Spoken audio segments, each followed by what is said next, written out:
Саламатсыздар ма, құрметті көрермендер. Бүгін мен мынандай қызыл фасольді пісірудің бір жолын ұсынамын. Яғни мынандай фасольді қалай тез пісіруге болады, бұдан не жасауға болады. Енді мен кеше мына қызыл фасольді жатарда үстіне салқын су құйып бөктіріп қойдым. Таңертеңіне көрдіңіздер ғой, мынандай болып ол бөгіп тұр. Мен бұны жаңа жуып сумен шайып алдым. Енді қазір біз осы фасольді қазанға саламыз. Үстіне суық су құйып, тұз салып, отқа қайнатамыз. Яғни біз оны жарты сағаттай пісіруіміз керек. Сонда біздің фасоліміз жарты сағатта пісіп, дайын болып шығады. Мен фасольдің үстіне салқын су құйдым, отқа қойдым. Және тұзды салып, қайнатып жатырмын. Мінекей біздің фасоліміз жайлап қайнап жатыр. Қатты тарсылдап қайнағаннан кейін астын басып қойып, осылай пісіреміз. Және қақпағын жартылай ашып қоюға болады. Жарты сағат піседі фасоль.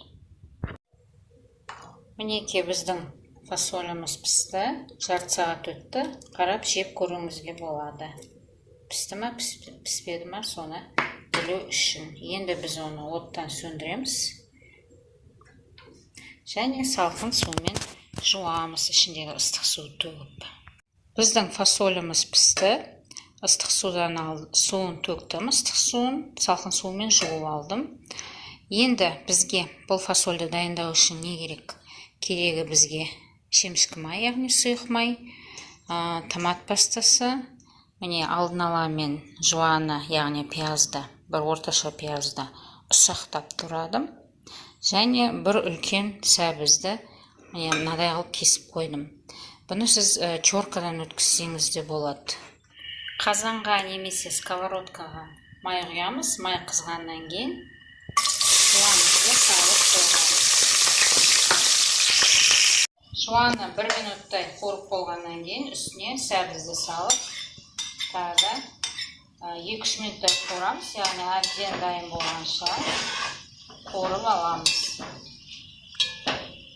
Біздің сәбізіміз дайын болды. Енді оның үстіне 2 ас қасық томат пастасын қоссаңыз болады. 1 ас қасық, мен 3 ас қасық қосам көбіне. Араластырамыз.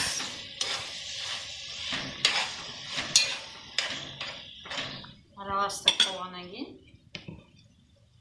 кішкене су қосам.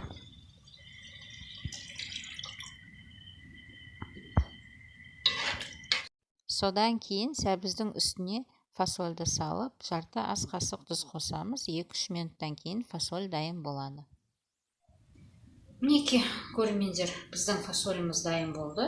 Бұның пісірілуі өте тез, ингредиенттері де аз. Көріп отырғандай, тек қана түнде салқын суға бұқтырып қойсаңдар болады. Таңертең өзі осылай бұғып дайын болып тұрады. Содан кейін тез пісіріп аласыздар. Бұның құрамында бізге қажетті ағзамыз бар. Калий, магний, В витаминдері бар, басқа да қажетті минералдар мен витаминдері бар. Қарағандарыңызға көп рахмет.